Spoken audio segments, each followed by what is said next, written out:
Muy buenas noches, estimados amigos y queridos hermanos del Centro Cristiano Cavada. Una vez más, estamos listos para continuar con nuestro estudio, lo que las familias deben saber del futuro. En esta ocasión vamos a ver el tema 11, y ese tema se llama ¿qué es la tribulación? Bien, antes de dar inicio, ¿verdad? Vamos a orar para pedirle a Dios que Él sea quien nos guíe a través de este estudio. Señor, te damos gracias por este momento que nos permites estar delante de tu presencia. Yo pongo, Señor, este momento delante de ti y te pido que tu Espíritu Santo me ayude y me asista, Señor, y que haga su obra también en los corazones de quienes van a escuchar este mensaje. Gracias te doy por el tiempo que me has permitido estar dando este estudio, Señor. Y yo te ruego, Señor, que tú nos guíes y nos acompañes. Gracias te doy, Señor. En el nombre de Cristo Jesús. Amén. Bien, pues el tema, como vemos, es ¿qué es la tribulación? Recordemos que estamos viendo eventos que van a suceder en el futuro. Y este es un evento muy importante que va a suceder en el futuro y que de alguna u otra manera todos sabemos que va a pasar, pero tal vez no todos sabemos qué cosa es, de qué se trata. Antes tenemos que hacer un breve repaso entendiendo en qué tiempo se va a llevar a cabo la tribulación. Recordemos que cuando estudiamos las 70 semanas de Daniel, ¿verdad? Ahí el Señor le dio una profecía a Daniel y esta profecía tenía que ver o tiene que ver específicamente con el pueblo de Israel. Vamos a leer qué dice la palabra. En el capítulo 9, ¿verdad? De Daniel, versos 24 y 25. 70 semanas están determinadas sobre tu pueblo y sobre tu santa ciudad, para terminar la prevaricación y poner fin al pecado y expiar la iniquidad, para traer la justicia perdurable y sellar la visión y la profecía y ungir al santo de los santos. Sabe pues y entiende que desde la salida de la orden para restaurar y edificar a Jerusalén hasta el Mesías príncipe habrá 7 semanas y 62 semanas se volverá a edificar la plaza y el muro en tiempos angustiosos. Después de las 62 semanas se quitará la vida al Mesías, mas no por sí, y el pueblo de un príncipe que ha de venir destruirá la ciudad y el santuario. Su fin será por inundación y hasta el fin de la guerra durarán las devastaciones. Y por otra semana confirmará el pacto con muchos. A la mitad de la semana hará cesar el sacrificio y la ofrenda. Después, con la muchedumbre de las abominaciones, vendrá el desolador, hasta que venga la consumación y lo que está determinado se derrame sobre el desolador. Bien, aquí, ¿verdad? El profeta Daniel recibe esa profecía de parte de Dios, una profecía que está relacionada con el pueblo de Israel. Vamos a recordar a través de esta gráfica en qué consiste esto, ¿verdad? Las 70 semanas están divididas en 3 periodos y debemos recordar algo bien importante, que en la escritura una semana equivale a 7 años. En total, el tiempo del que nos está hablando la Biblia son 70 semanas por 7 años, son 490 años en los cuales Dios va a llevar a cabo esta profecía. Pero esta se divide en 3 periodos. El primer periodo es de 7 semanas, es decir, 49 años, desde la orden para edificar a Jerusalén, ¿sí? Y esto cuando se da, bueno, pues cuando los judíos son llevados, ¿verdad?, al cautiverio en Babilonia, pasa mucho tiempo y de ahí ellos, cuando el rey Artajerjes emite un decreto, ¿verdad?, ellos pueden regresar a Jerusalén para empezar a salir de su cautiverio. Bien, y esa orden que reciben ellos para empezar a edificar Jerusalén se lleva a cabo en 7 semanas. El segundo periodo es de 62 semanas y es precisamente desde la orden para edificar a Jerusalén hasta la entrada de Cristo a Jerusalén como el Mesías. Se dan ahí 62 semanas. ¿Cuándo entra Cristo a Jerusalén como Mesías? Bueno, pues cuando Él entra triunfante en un pollino, en un burrito, a la ciudad de Jerusalén. Ahí se cumplieron otras 62 semanas. Y nos quedan pendientes, hasta ahí llevamos 69 semanas, ¿sí? Entonces, todo esto ya se llevó a cabo. Las 69 semanas de esta profecía ya se llevaron a cabo. Después, el reloj de Dios se detiene con respecto a Israel. ¿Por qué? Porque el Mesías vino a su pueblo, pero su pueblo no le reconoció. Como dijo la profecía de Daniel, se le quitó la vida al Mesías. ¿Cuándo? Cuando Cristo murió en la cruz. Pero el pueblo de Israel no lo reconoció como el Mesías. Entonces Dios detiene ahí el tiempo y abre lo que conocemos como la dispensación de la gracia, que es lo que estamos viviendo nosotros desde ese tiempo, desde la entrada de Cristo a Jerusalén como Mesías, hasta el día de hoy. Está la dispensación de la gracia, que ya lleva más de 2000 años. Y ahí, ¿verdad?, es cuando se forma la iglesia. Y este tiempo, que es el tiempo de gracia, ¿para quién? Para la iglesia del Señor, para todos los gentiles a los cuales es predicado el evangelio. Los gentiles que aceptan a Jesús como su Mesías y como su Salvador, empezamos, porque nosotros somos gentiles, a formar parte de la iglesia del cuerpo de Cristo. Y esta dispensación de la gracia durará hasta el día en que se lleve a cabo, ¿qué cosa? El arrebatamiento de la iglesia. Ahí la iglesia se va y arriba, ¿verdad? Se va a llevar el tribunal de Cristo, las bodas del Cordero en el cielo. 7 años estaremos allá en el cielo. Y aquí en la tierra empezará lo que se conoce como la tribulación. ¿Desde cuándo va a iniciar? Desde la firma del pacto de paz que realiza el anticristo con pues el pueblo de Israel, ¿verdad? Empieza lo que se llama como la tribulación, que también está dividida en 2 periodos, la tribulación y la gran tribulación. 3 años y medio de tribulación y 3 años y medio de gran tribulación. Bueno, hoy nuestro estudio va a estar enfocado en esa última semana precisamente de la profecía de Daniel, que es la tribulación.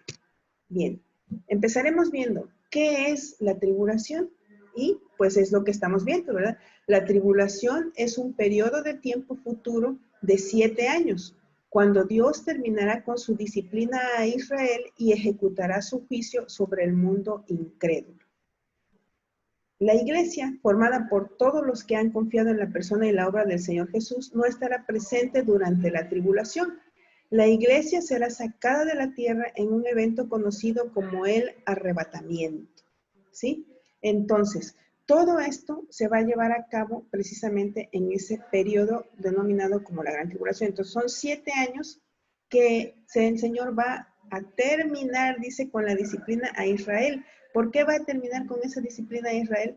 Porque durante el tiempo de la tribulación, paradójicamente, ¿verdad?, durante el tiempo en que se va a llevar a cabo estos eventos angustiosos para toda la humanidad, incluido para el pueblo de Israel, es el tiempo en el que Dios vuelve sus ojos al pueblo judío, ¿verdad?, con el propósito de salvarles, de darles salvación. Y entonces es cuando dice el Señor, ¿verdad?, que ya no va a estar más enojado con Israel. ¿Por qué? Por su prevaricación. Dice, va a dar fin a la prevaricación, es decir, va a dar fin a la rebeldía de Israel. ¿Por qué? Porque en este tiempo es cuando Israel va a darse cuenta de que rechazaron a Jesús como el Mesías y que Jesús era el Mesías prometido para ellos, por Dios. Bien, entonces vemos que durante este tiempo, ¿verdad?, la iglesia, antes de que inicie este tiempo, la iglesia es arrebatada, es llevada al cielo en el arrebatamiento, porque la iglesia no va a pasar, no va a estar presente durante la tribulación. La iglesia es salvada de la ira venidera, y eso lo tenemos en 1 de Tesalonicenses 4, del 13 al 18, en 1 de Corintios 15, 51 al 53, y en 1 de Tesalonicenses 5:9. No vamos a ver estos versos porque ya hicimos todo un estudio en temas anteriores sobre lo que es el arrebatamiento de la iglesia. A ello les recomiendo a los que no lo hayan visto que pues busquen ese tema y lo vean para que tengan un mayor detalle de este gran evento en el cual la iglesia es llevada al cielo y sacada de la tierra para que no pase por la gran tribulación. Bien, entonces continuamos dando respuesta a esta pregunta, ¿verdad? ¿Qué es la tribulación? A través de la Escritura se utilizan otros nombres con referencia a la tribulación. Uno de esos nombres es el día de Jehová y lo podemos encontrar en algunos versos como es Isaías 2:12, donde dice, porque día de Jehová de los ejércitos vendrá sobre todo soberbio y altivo, sobre todo enaltecido y será abatido. Este es el día, ¿verdad?, en el que Dios va a abatir a quienes, a los soberbios y a los altivos, a todos aquellos que se han enaltecido, que no lo han reconocido como Dios. En Isaías 13:6 y 9 dice, aullad porque cerca está el día de Jehová, vendrá como asolamiento del Todopoderoso. He aquí, el día de Jehová viene, terrible y de indignación, y ardor de ira, para convertir la tierra en soledad y raer de ella a sus pecadores. Ay del día, dice la palabra en Joel 1:15, porque cercano está el día de Jehová y vendrá como destrucción por el Todopoderoso.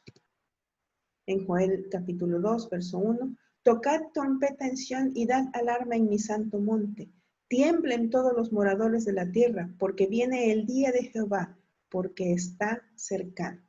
Entonces, en todos estos versos, ¿verdad?, se hace referencia a la tribulación como el día de Jehová. Otra manera en que se le llama a este tiempo es día de angustia. En Sofonías 1:15 y 18 dice, día de ira aquel día de angustia, de aprieto, día de alboroto y de asolamiento, día de tiniebla y de oscuridad, día de nublado y de entenebrecimiento. Día de angustia, dice aquí. La gran tribulación también, así es como se le llama, a este tiempo de la tribulación, se le llama también la gran tribulación. ¿Por qué? Porque es la segunda parte o los primeros 3 años y medio es la tribulación y los siguientes 3 años y medio, ¿verdad?, se le llama la gran tribulación. Es la más intensa segunda mitad del periodo de los 7 años. Y ahí el mismo Señor Jesucristo es quien lo denomina como gran tribulación. Dice en Mateo 24:21, porque habrá entonces gran tribulación, cual no la ha habido desde el principio del mundo hasta ahora, ni la habrá. Va a ser un tiempo de tribulación como jamás lo ha habido en la tierra. ¿Sí? Jamás ha habido nada parecido a lo que va a haber en esa época de la gran tribulación. En Zacarías 13:8 dice, y acontecerá en toda la tierra, dice Jehová, que las 2/3 partes serán cortadas en ella y se perderán, mas la 1/3 parte quedará en ella. Va a ser una devastación tremenda de la raza humana, ¿sí? Imagínense ustedes, 2/3 partes serán cortadas, 2/3 partes de la humanidad van a perecer, se perderán, mas la 1/3 parte quedará en ella. Tremendo este tiempo, por eso es gran tribulación. También se le conoce como el tiempo de angustia. En aquel tiempo se levantará Miguel, el gran príncipe que está de parte de los hijos de tu pueblo, y será tiempo de angustia, cual nunca fue desde que hubo gente hasta entonces. Esto es en Daniel capítulo 12, verso 1. Recordemos que Daniel recibió esta profecía hace casi 2500 años más o menos, ¿sí? Entonces, más de 2500 años. Entonces, es una anticipación enorme con la que Dios nos está advirtiendo de todos estos eventos. También se le conoce como tiempo de angustia para Jacob. ¿Quién es Jacob? Jacob es el pueblo de Israel. En Jeremías 37 dice, cuán grande es aquel día, tanto que no hay otro semejante a él. Tiempo de angustia para Jacob, pero de ella será librado. A pesar, ¿verdad?, de que este va a ser un tiempo tremendo de angustia para toda la humanidad y especialmente para el pueblo de Israel, dice aquí la palabra que será librado Israel de este tiempo de angustia, porque a la vez es cuando Dios extiende su misericordia sobre ellos. Bien. Ahora, nos preguntamos, bueno, ¿cuál es el propósito de la tribulación? ¿Por qué Dios va a enviar esta tribulación a la tierra? En primer lugar, la tribulación es un día de juicio sobre los hombres y naciones incrédulas. ¿Sobre quiénes? Sobre los gentiles, sobre las personas que no creen en Dios, que han rechazado a Jesús, el testimonio de Jesús, y que tampoco pertenecen al pueblo de Israel. Va a ser un día de juicio sobre los hombres y naciones incrédulos. En Apocalipsis 3:10 dice, por cuanto has guardado la palabra de mi paciencia, yo también te guardaré de la hora de la prueba que ha de venir sobre el mundo entero, para probar a los que moran sobre la tierra. Entonces, es un tiempo de juicio para todo el mundo, para toda la tierra. Es un juicio global. En Isaías 26:21 vemos, porque he aquí que Jehová sale de su lugar para castigar al morador de la tierra por su maldad contra él.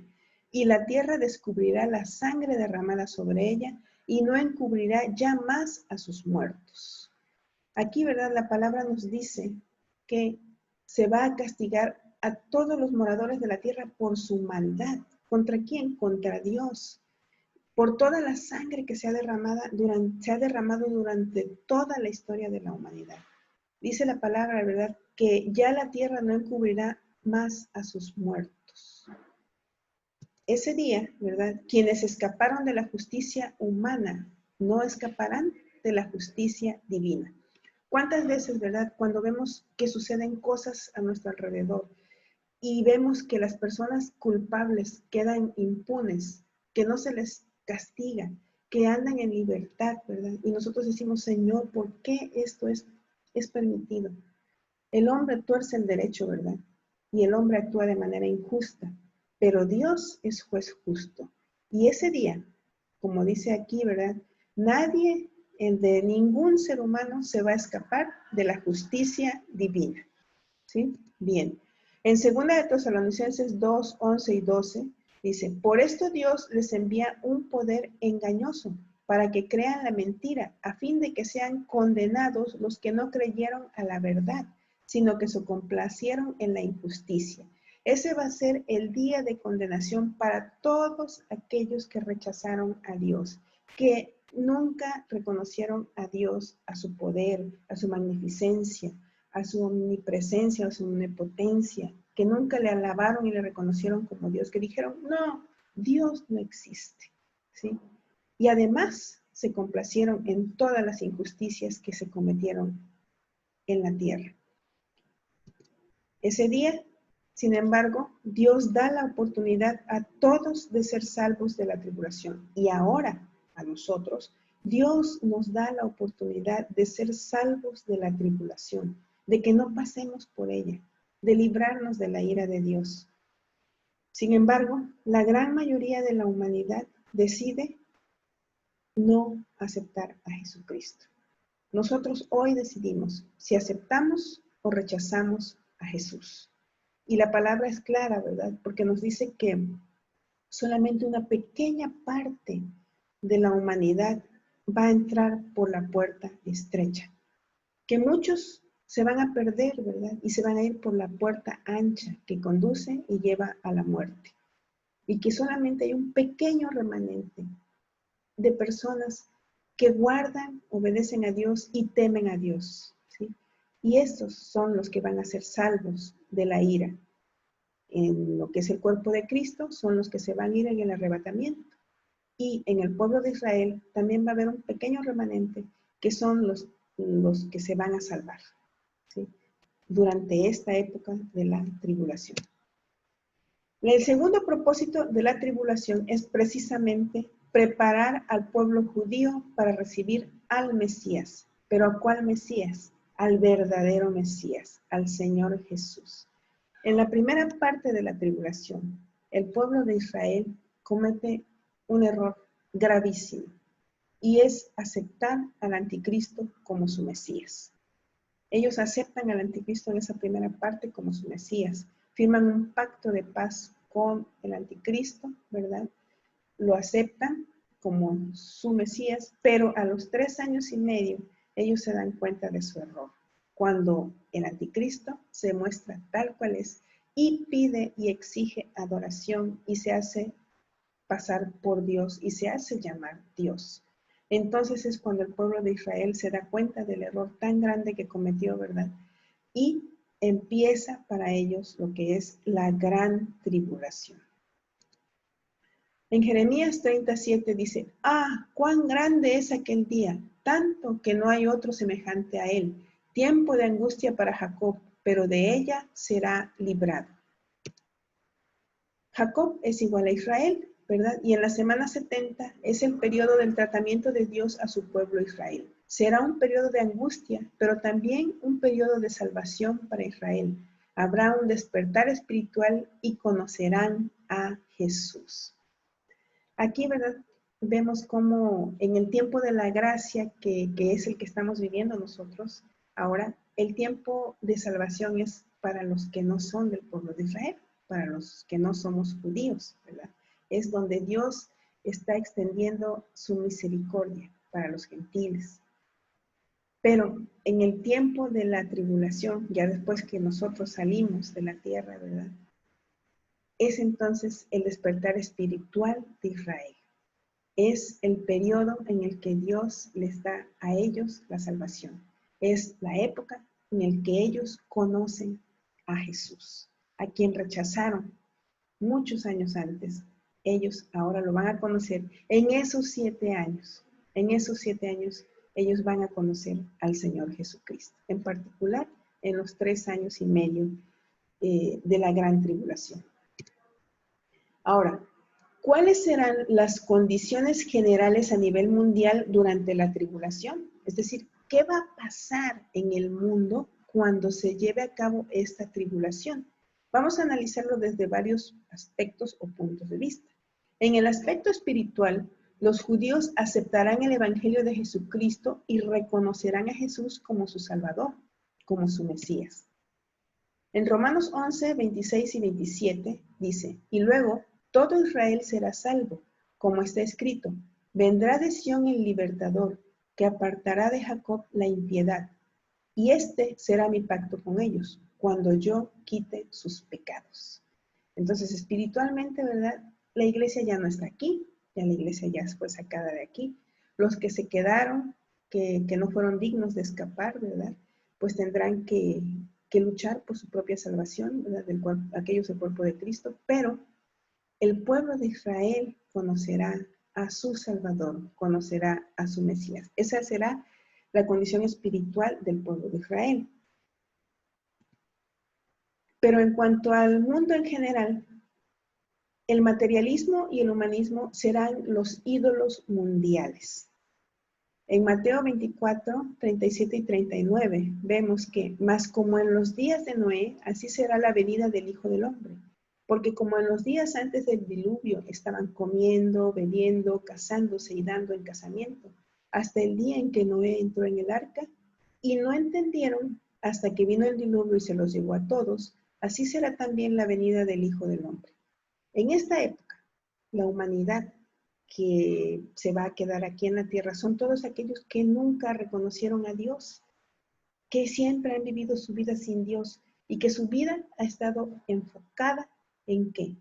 En el materialismo y en el humanismo. Es decir, en sus bienes, en la posesión de los bienes, en sus bienes materiales y en las ideas del hombre. Es decir, que su sabiduría está apoyada en el hombre. Se apoyan en ellos mismos, ¿sí? Confían en ellos mismos, ponen su confianza en sus posesiones y ponen su confianza en sus ideas y en sus modos de pensar. Y apartan y sacan a Dios de su vida. Esta es la humanidad que va a estar en la tribulación, ¿sí? Centrados en su yo. Los seres humanos no tienen interés en Dios, se enfocan en sí mismos y en sus posesiones materiales. Esa es la condición de los seres humanos de la humanidad que se va a quedar en este tiempo. También van a darse a la adoración satánica y va a haber mucho tormento diabólico. se va a multiplicar el tormento diabólico. ¿Por qué? Porque recordemos que ¿quién era el que detenía a que Satanás se pudiese manifestar y los demonios se pudiesen manifestar en toda su plenitud? Pues precisamente el Espíritu Santo, que era el cuerpo de Cristo, a través del cuerpo de Cristo, a través de la iglesia. Al ser quitada la iglesia, ya no hay quien lo detenga. Los seres humanos ya no tienen el Espíritu Santo habitando dentro de ellos porque son personas que no aceptan y que nunca aceptaron a Dios. Entonces van a ser atormentados por demonios y van a ser incluso muchos poseídos por demonios. Si un ser humano en su estado natural, lo vemos, que es capaz de hacer cantidad de maldad, ¿verdad? Muchas cosas violentas y muchas maldades. Imagínense todavía bajo la influencia de los demonios y bajo el control y dominio de algún demonio o de legiones de demonios, como algunos casos se dieron en la Biblia, ¿verdad? Va a ser eso terrible. Y ellos van a adorar ¿a quién? Al anticristo, al jinete que va a llegar en el caballo blanco con el arco, ¿verdad?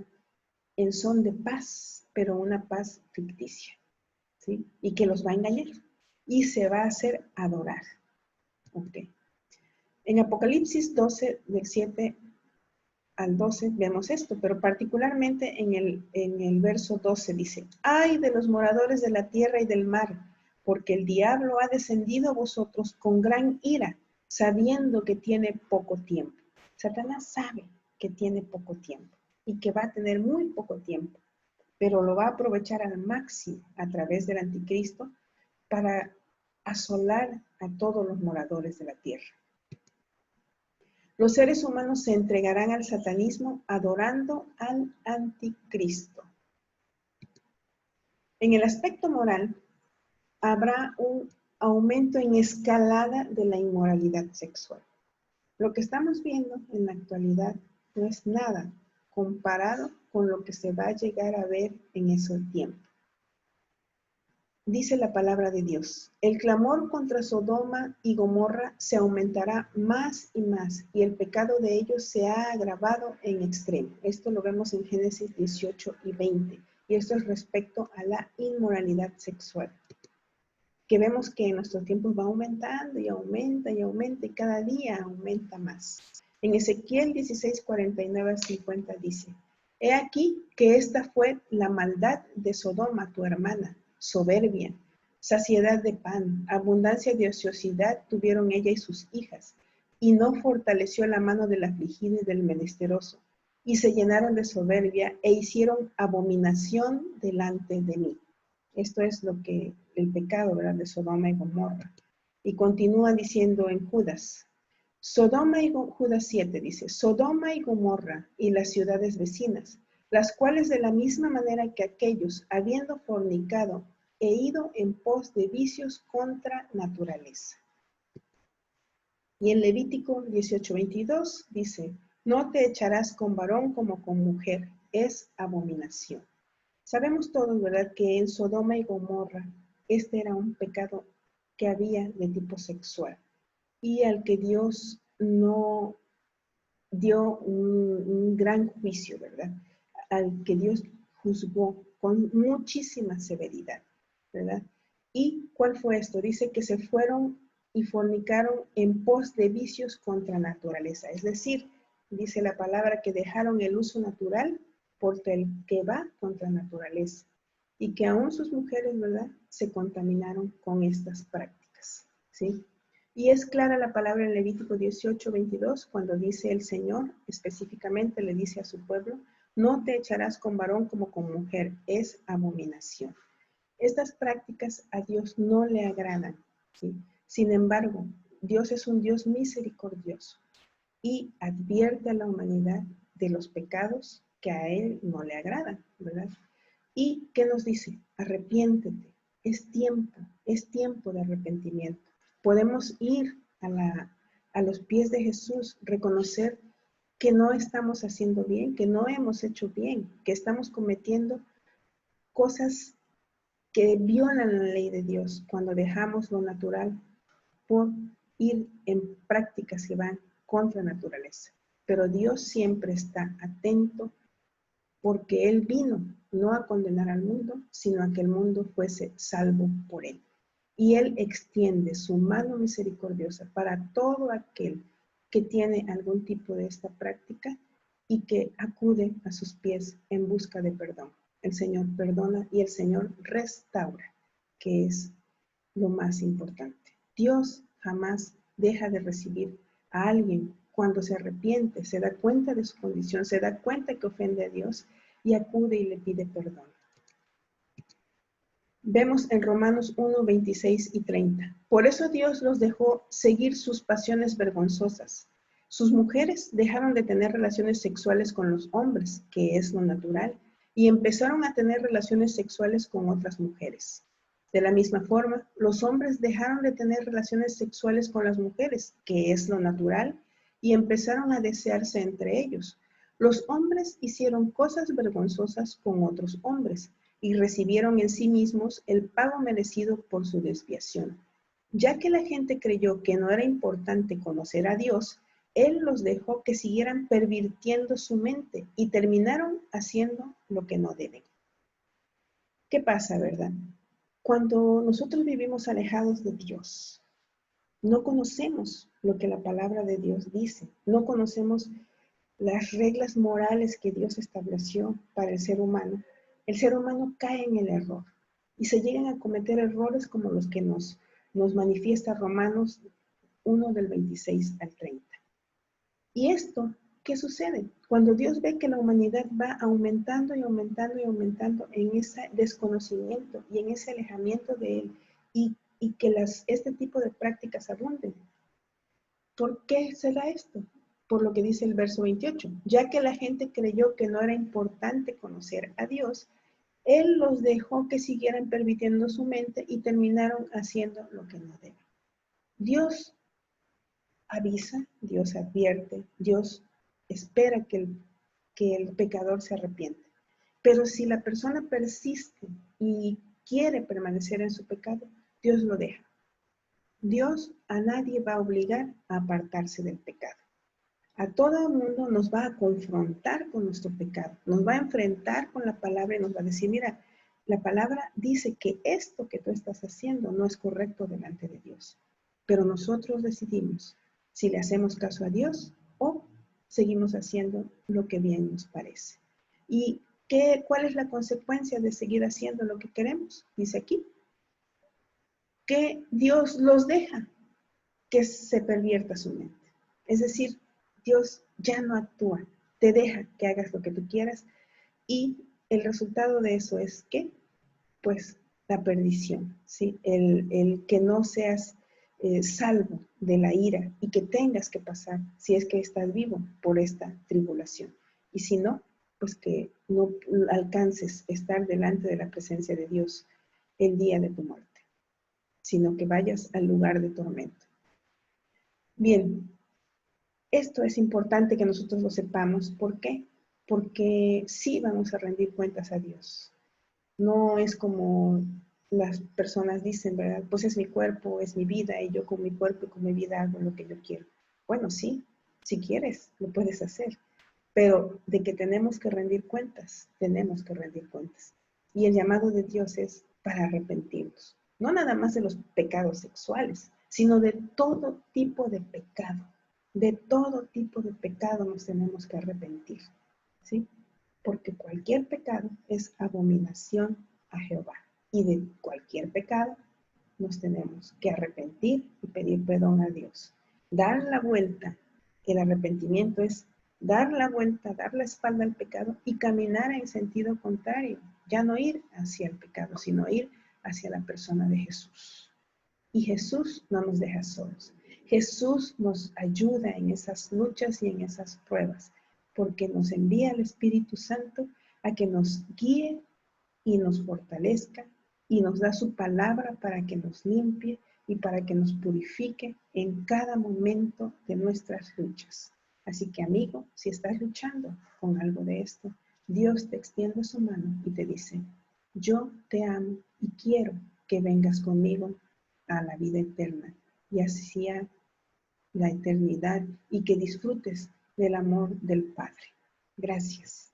a Dios. Bien, seguimos viendo, ¿verdad? Que toda práctica sexual fuera del matrimonio es abominación para Dios. ¿Y qué tipo de prácticas sexuales serían estas? Fornicación, adulterio, homosexualidad, pederastia, bestialismo, zoofilia, etc. Cualquier cosa, cualquier tipo de práctica sexual que no se dé dentro del matrimonio y que no sea una práctica sexual dentro de lo natural, ¿sí? Entonces es abominación a Jehová, ¿sí? En 1 Corintios 6, 9 al 10 dice la palabra de Dios para todos. ¿O acaso no saben que los que hacen el mal no van a tener parte en el reino de Dios? No se engañen a ustedes mismos, ni los que practican el pecado sexual, ni los adoradores de ídolos, ni los que cometen adulterio, ni los hombres que se dejan usar para tener sexo con otros hombres, ni los hombres que tienen sexo con ellos, tendrán parte en el reino de Dios. Es decir, ningún pecador, ningún transgresor de la ley tendrá parte en el reino de Dios. Solo aquellos que se arrepientan, den la espalda al pecado y acepten a Jesús como su Señor y su Salvador y caminen hasta el fin tomados de la mano de Dios. Bien, en contraste, Dios bendice al matrimonio y al lecho sin mancilla. El sexo dentro del matrimonio es bendecido por Dios, ¿sí? Honroso sea en todos el matrimonio y el lecho sin mancilla, pero a los fornicarios y a los adúlteros los juzgará Dios. Eso dice la palabra en Hebreos 13, verso 4. Entonces vemos cómo Dios bendice al matrimonio. El matrimonio entre un hombre y una mujer, lo natural, está bendecido por Dios. Y advierte, ¿verdad?, que quienes no sean respetuosos del matrimonio, los fornicarios y los adúlteros, serán juzgados por Dios. Bueno, otro aspecto que vamos a analizar en cuanto a las condiciones generales que se van a tener durante la época de la tribulación, cómo va a estar la humanidad durante la época de la tribulación. En el aspecto social, ¿sí?, va a haber guerras. En Apocalipsis 6:4 dice la palabra: entonces salió otro caballo rojo, y al que estaba montado en él se le concedió quitar la paz de la tierra y que los hombres se mataran unos a otros, y se le dio una gran espada. Esa habla de guerras, ¿verdad?, que se van a dar en ese tiempo y que viene a través de un caballo, uno de los jinetes del Apocalipsis. Bien, también va a haber hambres. Y de en medio de los 4 seres vivientes oí una voz que decía: el salario de todo un día de trabajo solo alcanzará para comprar 1 kilo de trigo o 3 kilos de cebada, pero no subas el precio del aceite ni del vino. Es decir, para la humanidad va a ser una época difícil. El salario no les va a alcanzar para comprar su alimento y su sustento, ¿sí? Ni siquiera trigo, ni cebada, ni alimento. Va a estar escaso el alimento. Pero llama la atención que dice: pero no subas el precio del aceite ni del vino. ¿Por qué dice eso? Recordemos que el aceite es símbolo del Espíritu Santo y el vino es el símbolo de la sangre de Jesús. Es decir, esto va a seguir siendo gratis. La salvación, Dios la sigue dando y la sigue regalando a la humanidad que en ese tiempo se arrepienta, y para el pueblo de Israel que reconozca a Jesús como su Mesías. Dios sigue dándonos a que compremos sin precio la salvación a través de Jesucristo. Plagas. Va a haber plagas también para toda la humanidad. Eso lo vemos en Apocalipsis 9:18. Por estas 3 plagas fue muerta la tercera parte de los hombres, por el fuego, el humo y el azufre que salían de su boca. Es decir, si lo que estamos viviendo en este tiempo se nos hace complicado y difícil, lo que se va a dar en ese tiempo va a ser, no tiene comparación con lo que estamos viviendo ahora. Habla aquí de fuego, humo y azufre que salían de la boca, ¿verdad? De los hombres, ¿sí? Y la tercera parte de los hombres va a morir, ¿sí? Pero en total, vemos que va a morir las 3/4 partes de la humanidad a causa de todo esto que va a suceder en la gran tribulación, de las guerras, de las plagas, de los terremotos, etcétera, etcétera. El juicio de Dios va a ser tremendo contra los que no lo reconocen como Dios. En Apocalipsis 16:2 dice, fue el primero y derramó su copa sobre la tierra, y vino una úlcera maligna y pestilente sobre los hombres que tenían la marca de la bestia y que adoraban su imagen. Juicio especial y juicio severo vendrá sobre aquellos que acepten la marca de la bestia y que le adoren, ¿verdad? Un tremendo juicio de parte de Dios. En el aspecto político, también va a haber cosas importantes en este tiempo de la tribulación. La política la dictará el imperio del anticristo, con una influencia mundial directa. Será una dictadura global, el nuevo orden mundial, una nueva moneda mundial, un sistema educativo mundial, una ideología mundial, una religión mundial, un sistema judicial mundial, un sistema de salud mundial, un sistema económico mundial y un sistema mundial de comercio que se va a llevar a cabo a través de la marca de la bestia. Es decir, habrá un completo control mundial. Va a ser una dictadura mundial. Y si alguien conoce la agenda de la ONU para el 2030, pues por ahí podemos ver, ¿verdad?, que se pronuncian respecto a la pobreza, respecto al hambre, respecto a la ecología, respecto a la educación, respecto a todos estos puntos que hay, respecto a la igualdad, respecto a las leyes, etc. Entonces ya todo este camino está siendo preparado, ¿verdad? Se está preparando el camino para el nuevo orden mundial. Y todos los países se sujetan a esa agenda. Bien, Apocalipsis capítulo 13, versos 16 a 18. Y hace que a todos, pequeños y grandes, ricos y pobres, libres y esclavos, se les dé una marca en la mano derecha o en la frente, y que nadie pueda comprar ni vender, sino el que tenga la marca, el nombre de la bestia o el número de su nombre. Aquí hay sabiduría. El que tiene entendimiento, que calcule el número de la bestia, porque el número es de un hombre y su número es 666. Bien, en Apocalipsis, ¿verdad?, se nos hace mención de cómo va a estar el sistema económico. Va a haber un sistema en el cual todos los seres humanos van a tener una marca y si no tienen esa marca no van a poder comprar ni vender. Pero también dice, advierte la palabra, que aquellos que se dejen poner la marca pues están perdidos, ¿verdad? Van a alcanzar la condenación y el juicio de Dios. Y la recomendación de la palabra es no dejarse marcar en este tiempo, ¿sí? Quienes se resistan y no quieran adorar a la bestia y no reciban su marca, van a recibir persecución y van a ser ejecutados y con su vida, van a tener que alcanzar la salvación en este tiempo. ¿Sí?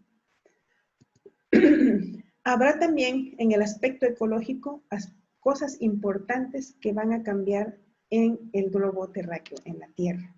Habrá terremotos sin precedentes, terremotos que nunca se han visto hasta ahora. En Apocalipsis 6, 12 a 14 dice, cuando el Cordero rompió el sexto sello, miré y hubo un gran terremoto. El sol se oscureció y la luna se puso roja como sangre. Las estrellas cayeron del cielo a la tierra como cae la fruta del árbol cuando un fuerte viento la sacude. Además, el cielo fue desapareciendo, como cuando se enrolla una hoja de pergamino, y todas las montañas, islas fueron llevadas a otro lugar. ¿Se imaginan ustedes? Qué terremoto tan grande que dice que el cielo fue desapareciendo, se enrolló como una hoja de pergamino y todas las montañas y las islas fueron llevados a otro lugar. Desaparecen las montañas, desaparecen las islas. ¿Sí? ¿Se imaginan? Qué tremendo terremoto. Y dice en Isaías 24:20, Temblará la tierra como un ebrio y será removida como una choza y se agravará sobre ella su pecado y caerá y nunca más se levantará. Como un borracho va a ser sacudida la tierra y toda la tierra, no nada más un lugar va a temblar, pues que tembló en la Ciudad de México, o que tembló en China, o que tembló en Japón. No, es un terremoto de tipo mundial porque toda la tierra va a ser sacudida. Imagínense ustedes qué tan disgustado y qué tan enojado está Dios. Pero Él tiene derecho a hacer este juicio. Lo veremos ahora más adelante. En el aspecto ecológico, la tercera parte de la vegetación mundial será quemada. El primer ángel tomó la trompeta y hubo granizo y fuego mezclada con sangre que fueron lanzados sobre la tierra, y la tercera parte de los árboles se quemó y se quemó toda la hierba verde. Destrucción de la naturaleza, destrucción de la vegetación. Apocalipsis 8:7 nos da esta noticia. La tercera parte de los peces morirá. Eso lo vemos en Apocalipsis 8:8. El segundo ángel tocó la trompeta y como una gran montaña ardiendo en fuego fue precipitada en el mar, y la tercera parte del mar se convirtió en sangre. Gran mortandad de peces debido a esta contaminación de la tierra, del mar. La tercera parte del agua potable será contaminada por la caída de meteoros. Apocalipsis 8:7 nos dice, el tercer ángel tocó la trompeta y cayó del cielo una gran estrella ardiendo como una antorcha, y cayó sobre la tercera parte de los ríos y sobre las fuentes de las aguas. Y el nombre de la estrella es Ajenjo, y la tercera parte de las aguas se convirtió en ajenjo, y muchos hombres murieron a causa de esas aguas porque se hicieron amargas. Gran contaminación, ¿verdad? Por causa de estos fenómenos, de ese meteoro y de esas que van a caer sobre la tierra.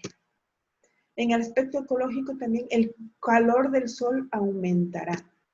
En Apocalipsis 16, 8 y 9 dice, cuando el ángel derramó su copa sobre el sol, al cual fue dado quemar a los hombres con fuego, y los hombres se quemaron con el gran calor y blasfemaron el nombre de Dios que tiene poder sobre estas plagas y no se arrepintieron para darle gloria. Increíble, increíble estar pasando toda esta tribulación, estar sufriendo todo esto, y en lugar de arrodillarse a Dios y pedirle misericordia y pedirle perdón, los hombres blasfeman el nombre de Dios y no se arrepienten para darle gloria. Por eso el juicio de Dios sigue. Sin embargo, dice, vamos a hacernos hoy esta pregunta, ¿verdad? Ya vimos las condiciones generales que se van a dar, ¿sí? No entramos en detalle, esto es un panorama general de la tribulación, ¿sí? ¿Por qué Dios castiga con juicios? ¿Por qué Dios castiga? Si Dios es, nos dice la palabra que Dios es amor, ¿por qué castiga?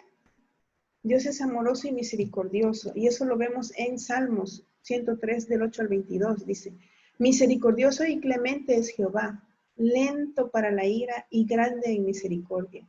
No contenderá para siempre, ni para siempre guardará el enojo. No ha hecho con nosotros conforme a nuestras iniquidades, ni nos ha pagado conforme a nuestros pecados, porque la altura de los cielos sobre la tierra engrandeció su misericordia sobre los que le temen.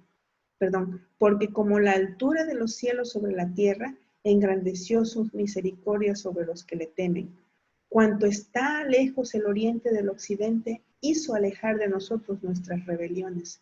Como el Padre se compadece de los hijos, se compadece Jehová de los que le temen. Sí, Dios es amor, y sí, Dios es misericordia. ¿Pero para quiénes? Para aquellos que le reconocen como Dios. Para aquellos que vienen a sus pies y le dicen, perdóname, Señor. Pero para los que no quieren nada con Él, ellos mismos ya van a tener la retribución de su propia decisión. Dios, además de ser un Dios amoroso, tiene otro atributo. Dios es amor, pero otro de sus atributos es que Dios es un juez justo. Dios es justo. Entonces, si Dios es justo, no puede dejar sin castigo al que ha transgredido la ley. ¿Y quién es el que ha transgredido la ley? El que ha practicado el pecado, el que no se ha apartado del pecado. Entonces, ¿por qué castiga a Dios con juicios? Pues porque es un Dios justo y no puede negarse a sí mismo.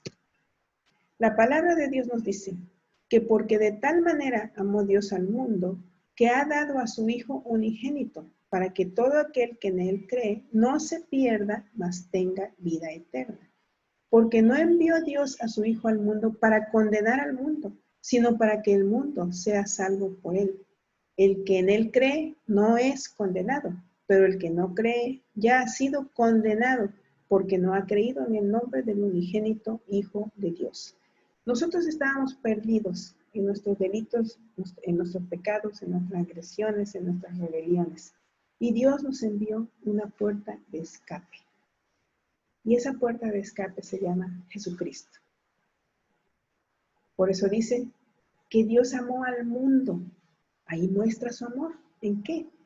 En que dio a su Hijo, en que Él mismo vino, se hizo carne y vivió entre nosotros, habitó entre nosotros y murió por nosotros. ¿Para qué? Para que tú no te pierdas, para que yo no me pierda, para que alcancemos la vida eterna. No nos envió para condenarnos, sino para salvar. No lo envió para condenarnos, sino para salvarnos. Pero ¿qué pasa si a pesar de este regalo hermoso que Dios envió, el hombre decide no aceptar a Jesús? Pues aquí está. Dice, el que en él cree no es condenado. Si tú crees en Jesús, si tú practicas y obedeces las palabras de Dios, pues no vas a ser condenado y perseveras hasta el fin. Pero el que no cree ya ha sido condenado, porque no ha creído en el nombre del unigénito Hijo de Dios. ¿Ok? Entonces, Jesús se ganó con su sacrificio en la cruz el derecho legal de juzgar a quienes lo rechazan. Debido a esta palabra, Dios tiene el derecho de juzgar a quienes lo rechazan, porque el que lo rechaza ya ha sido condenado, y si ha sido condenado, tiene que sufrir el juicio de Dios. El que en él cree no es condenado, pero el que no cree ya ha sido condenado, porque no ha creído en el nombre del unigénito Hijo de Dios. Y esta es la condenación, que la luz vino al mundo, y los hombres amaron más las tinieblas que la luz, porque sus obras eran malas. Porque todo aquel que hace lo malo aborrece la luz y no viene a la luz para que sus obras no sean reprendidas. Mas el que practica la verdad viene a la luz para que sea manifiesto que sus obras son hechas en Dios. Aquel que ve su pecado y dice, no, pero yo no acepto lo que Dios dice en su palabra y se da la vuelta y se va, es porque está a gusto en las tinieblas. Y si está a gusto en las tinieblas, se va a alejar de la luz. Pero aquel que ve que su vida no va conforme a la voluntad de Dios y se acerca a la luz, cada día va a ser iluminado por Dios y va a ser limpiado y emblanquecido por la palabra y por el Espíritu Santo. Porque el Padre a nadie juzga, sino que todo el juicio dio al Hijo, para que todos honren al Hijo como honran al Padre. El que no honra al Hijo, no honra al Padre que le envió.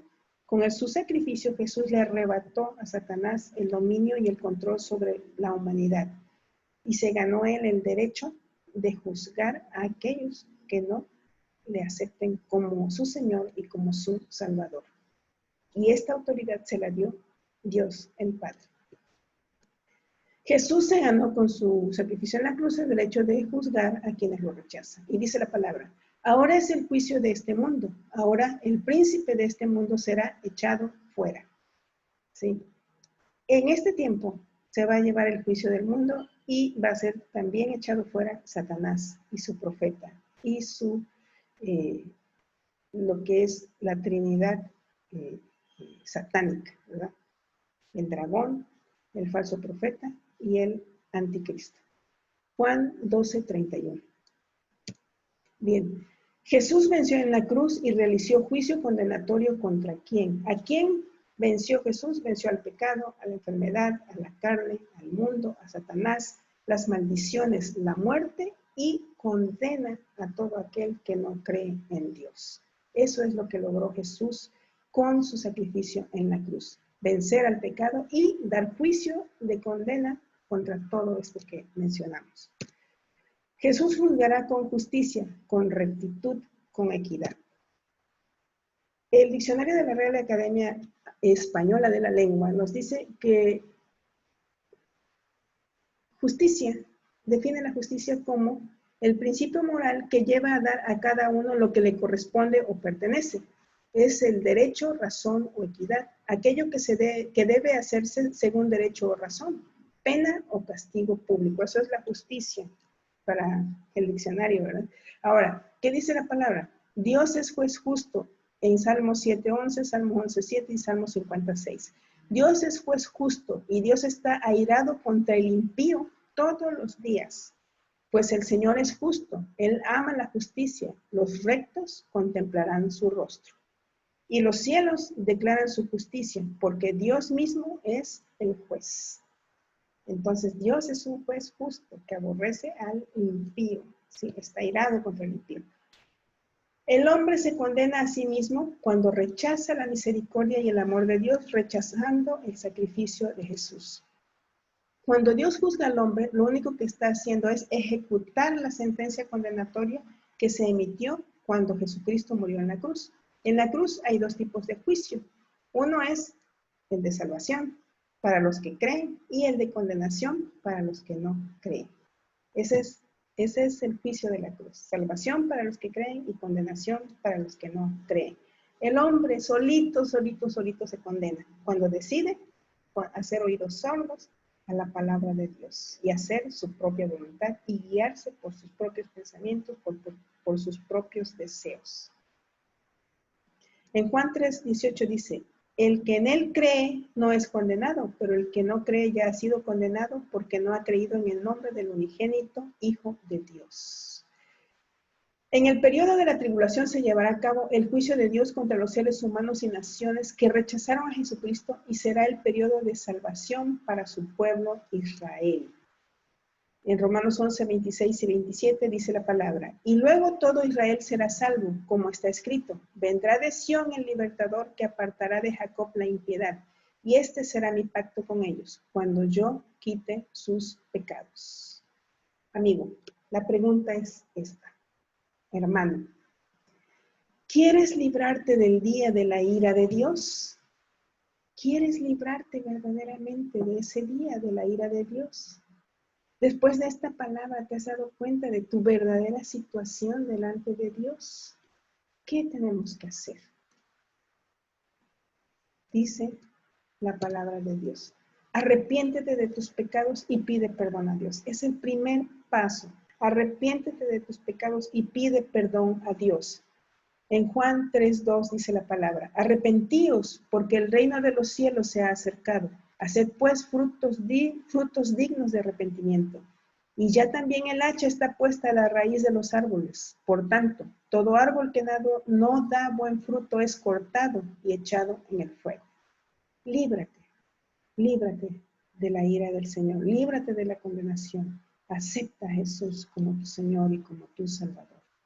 Dice la palabra en Joel 2:13, rasgad vuestro corazón y no vuestros vestidos, y convertíos a Jehová vuestro Dios, porque misericordioso es y clemente, tardo para la ira y grande en misericordia, y que se duele del castigo. El segundo paso es, búscalo con todo tu corazón, en lo íntimo y en la congregación. En Joel 2:15-16 dice la palabra, tocad trompeta en Sión, proclamad ayuno, convocad asamblea, reunid al pueblo, santificad la reunión, juntad a los ancianos, congregad a los niños y a los que maman, salga de su cama el novio y de su tálamo la novia. Dios invita a todos. Me llama la atención que dice, y a los que maman, es decir, a los niños pequeñitos, no porque ellos sean pequeñitos, vamos a decir, no, pues no lo voy a presentar delante de Dios. También tenemos que presentar a los niños delante de Dios. A los niños, a los ancianos, a todos. reunidse, proclamad ayuno, convocad asamblea, busquen a Dios, pueblo de Dios, busquemos a Dios, amigos, amiga, busca a Dios. La tercera cosa que tenemos que hacer es intercedan unos por otros. Dice ahí en Joel capítulo 2 versos 15 y 16. Entre la entrada y el altar lloren los sacerdotes, ministros de Jehová, y digan, perdona, oh Jehová, a tu pueblo, y no entregues al oprobio tu heredad, para que las naciones se enseñoreen de ellas. ¿Por qué han de decir entre los pueblos, dónde está su Dios? Y Jehová, solícito por su tierra, perdonará a su pueblo. Dios está atento al clamor de su pueblo. Dios está atento al clamor de sus ministros. Dios está atento al clamor de sus siervos. Dios está atento al clamor de sus hijos. Intercedamos los unos por los otros. Presentémonos los unos a los otros. Nuestras necesidades. Todo lo que somos. Persevera hasta el fin. Pero el que persevera hasta el fin, éste será salvo. Caminemos de la mano de Dios siempre. No nos soltemos nunca. No le demos la espalda jamás a nuestro Señor. 5. Comparte las buenas nuevas de salvación con otras personas. No te quedes para ti. No guardes silencio. Y este evangelio del reino se predicará en todo el mundo como testimonio a todas las naciones. Y entonces vendrá el fin. Tenemos que comunicar la palabra de Dios. Tenemos que decirle al mundo cuál es la situación delante de Dios para que sus corazones sean confrontados con la palabra de Dios y el Espíritu haga su obra en sus vidas. Mateo 24:13 nos dio esta palabra. Finalmente dice la palabra en Isaías 55:6. Buscad a Jehová mientras puede ser hallado. Llamadle en tanto que está cercano. Todavía es tiempo. Amigo, amiga, hermano que te has apartado del camino, todavía es tiempo de buscar a Dios. Todavía el Señor está extendiendo su mano misericordiosa. Tomemos de esa misericordia de Dios. Vamos a orar y vamos a pedir a Dios. Pídele al Señor, arrepiéntete delante de Él, pídele perdón. Señor, en esta hora vengo delante de tu presencia. Tu palabra me ha confrontado. Tu palabra me ha mostrado mi verdadera, cómo estoy delante de ti. La verdadera imagen mía delante de ti, Señor. Me ha mostrado como tal y como soy delante de ti. Me ha desnudado tu palabra, Señor. Y hoy veo mi pecado en toda su plenitud, Señor. Pero hoy, Señor, yo quiero salvarme de la ira. Yo quiero pedirte perdón, Señor. Reconozco que te necesito. Te reconozco como mi Dios y como mi Señor. Dios, sálvame. Dios, socórreme. Dios, levántame. Te necesito, Señor, porque no puedo luchar sola esta lucha. No puedo luchar solo esta pelea. Envía a tu Espíritu Santo a guiarme, a enseñarme, a confortarme y a redarguirme. Gracias, Señor Jesús, por tu sacrificio. Hoy, Señor Jesús, hablo mi corazón de par en par y te recibo como mi Señor y como mi Salvador. Gracias, Cristo. Gracias por tu sacrificio. En el nombre de Jesús te doy gracias, Padre, por enviar a tu Hijo a morir por mí. Ven, Señor Jesús, a mi vida. Establece tu reino en mi corazón. Amén. Gracias a Dios por esta palabra. Gracias a Dios por su misericordia. Bien, hermanos, amigos, este ha sido el mensaje de hoy. Es solo un pequeño esbozo, nos hemos dado una sumadita a la tribulación y a lo que es la gran tribulación. Pero lo más importante, hemos entendido por qué este juicio va a venir sobre toda la humanidad, ¿verdad? Bueno, pues después de esta oración no queda más que despedirnos, ¿verdad? Y dar gracias a Dios por este tiempo que hemos tenido. Gracias, Señor, por este tiempo. Bendice a todas las personas que nos están escuchando y permite que tu palabra haga esa gran obra en sus corazones. Gracias te doy, Señor. En el nombre de Cristo Jesús nos despedimos y nos vemos en la próxima enseñanza. Dios les bendiga. Hasta luego.